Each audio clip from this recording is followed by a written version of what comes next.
And so when he was invited to teach at Berkeley, they said, all you need to do is come in and tell war stories about your good and your bad startups and what you've learned and so forth. And Steve said, nope, I can't do that.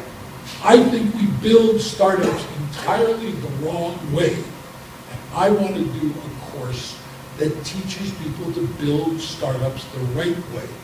And so in 2002, when he shook hands with Jerry Engel at Berkeley and agreed to teach, he said, I'll start teaching in a year because I have to develop the syllabus for this new way of building startups. And thus, customer development was born.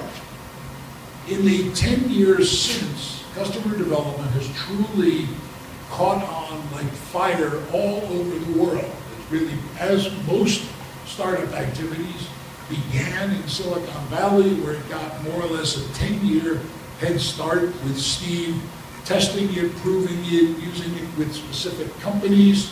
For those of you who know Eric Ries was a co-founder of IMVU, which was founded by Steve Blank as his laboratory. He had finished his book, the first book, The 4 Steps to the Epiphany, about how customer development might work, but he had no idea whether it would really work or not. So when Eric and Will Harvey came and pitched the IMVU business plan, Steve said, I will fund it, be your lead investor, under 2 conditions. 1, you take my course at Berkeley, and you learn and embrace customer development.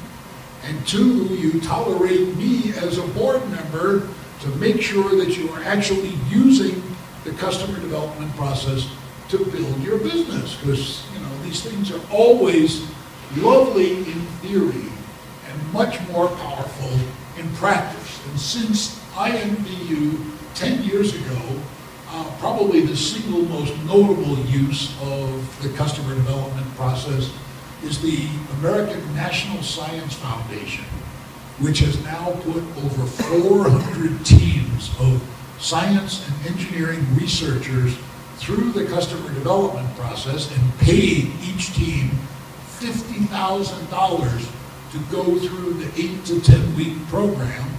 Why? Because the government is tired of spending its $8 billion on pure research and not seeing companies come out the other end of the research. And so we team these scientists with entrepreneurs, with business people, put them through their paces, through the customer development process, and dozens of companies are coming out the other end.